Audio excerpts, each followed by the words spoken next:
I like when James Bond gets to have these little moments of misogyny. I'm sorry. Sorry, not sorry. Because that's the character. Like we've been pointing out, it's quite clear that the producers were like, maybe we went too far with the misogynistic stuff last time. Which, by the way, I just don't understand why feminists in general think it's misogynistic for a man to have sex with a bunch of women, but they're obsessed with sex. Like, sex is a good thing unless you're a man having sex with multiple partners. That's not what the definition of misogyny is. Misogyny is a disliking of women. Women, walkie-talkie. Or even that weird-ass comment that I read at the end of the last episode that was like, Bond is not egalitarian enough. And I'm like, look, if you are applying your politics, whatever your politics are, to James Bond, you're missing the point and just fuck off. Like, get out of the theater, because he's such a competent dude and an attractive dude that chicks are all over him. Again, it's that whole thing of like, why are chicks into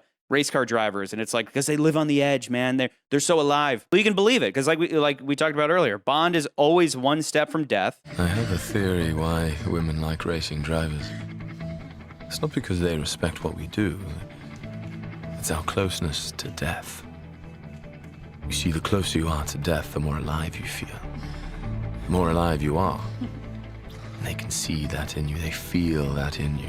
He's like everything that a woman wants. And when people, especially guys, step in and they're like, it's bad that he objectifies women, it's like, motherfucker, they're throwing themselves at him because they're more of a man than you will ever be. So like, shut the fuck up when it comes to Bond should not bang chicks. It's so insulting for someone to come in and be like, this is wrong, and everything in life needs to reflect my politics. It's like, no. Bond lives in a world of life and death, and your view of things doesn't even, like, the guy doesn't go into the voting booth and pull the lever. He's too busy saving the world. I know it's fictional. I know it's fantastical. I know it's a male fantasy, but it doesn't matter. The guy is a character who does certain things, and you want to change it to reflect your pitiful perfection that you fantasize about for the world. And when we strip James Bond of the things that makes him James Bond, that's what drives me nuts. It's like everybody wants to whitewash and clean all this stuff and make it less brash. It's like expecting Eric Cartman to clean up his filthy mouth. It's just stupid. Stop it. And it